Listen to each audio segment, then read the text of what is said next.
News SC వర్గీకరణ కోసం మందకృష్ణ మాదిగ మరో ఉద్యమం చేపట్టారు. ధర్మయుద్ధం పేరుతో సికింద్రాబాద్ పెరేడ్ గ్రౌండ్స్ లో భారీ బహిరంగ సభ ఏర్పాటు చేశారు.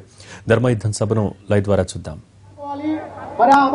పెరేడ్ గ్రౌండ్ కు ఇప్పటికే పెద్ద ఎత్తున మాదిగ దండోరా జరుపుతున్నటువంటి బహిరంగ సభకు జనమంతా కూడా కార్యకర్తలు పెద్ద ఎత్తున హాజరయ్యారు. మనం చూడొచ్చు ఏదైతే ధర్మయుద్ధం పేరిట సాగుతున్నటువంటి ఈ బహిరంగ సభకు ఒకవైపు ఇప్పటికే రాజకీయ పార్టీలన్నీ కూడా మద్దతు పలికాయి. అందులో భాగంగా కేంద్ర మంత్రి వెంకయ్య నాయుడుతో పాటు రాష్ట్ర బీజేపీ నేతలంతా హాజరు కాబోతున్నారు. మరోవైపు టీడీపీ పార్టీకి సంబంధించినటువంటి నాయకులు పెద్ద ఎత్తున హాజరు కాబోతున్నారు.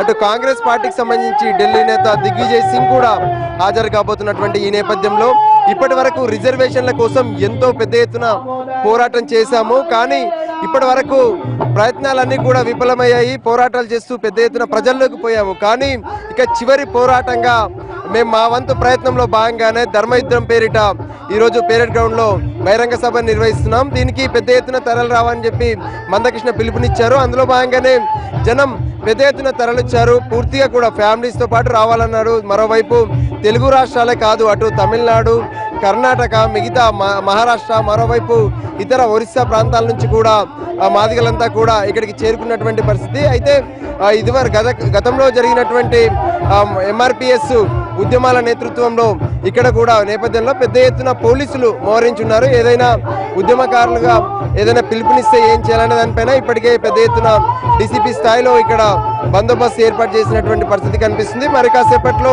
బహిరంగ సభ ప్రారంభం కాబోతుంది. ప్రధానంగా ఏదైతే రిజర్వేషన్ల కోసం చేస్తున్నటువంటి పోరాటంలో తుది దశకు చేరుకుంది. అందుకే ఆఖరి పోరాటం అని చెప్తున్నారు.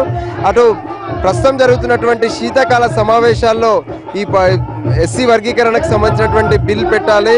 దాంట్లో ఖచ్చితంగా అన్ని రాజకీయ పార్టీలు కూడా మద్దతు పలుకుతాయని చెప్పి ఇప్పటికే ఎంఆర్పిఎస్ భావిస్తుంది. అందుకోసమే ఈ పోరాటాన్ని ప్రతి ఒక్కరు కూడా గుర్తు చేసుకోవాలి. రాజకీయ పార్టీలన్నీ కూడా మద్దతు ఇవ్వాలని చెప్పి వాళ్ళు డిమాండ్ చేస్తున్నటువంటి పరిస్థితి. ఎస్సీ ఎస్టీల పైన జరుగుతున్నటువంటి ఆందోళనలు కావచ్చు, వాళ్ళపై జరుగుతున్నటువంటి దాడులు కావచ్చు, ఇప్పటి వరకు కేంద్రం వేసినటువంటి కమిషన్లు ఏవైతే ఉన్నాయో ఆ కమిషన్లు ఇచ్చినటువంటి రిపోర్ట్లను అమలు చేయాలని కూడా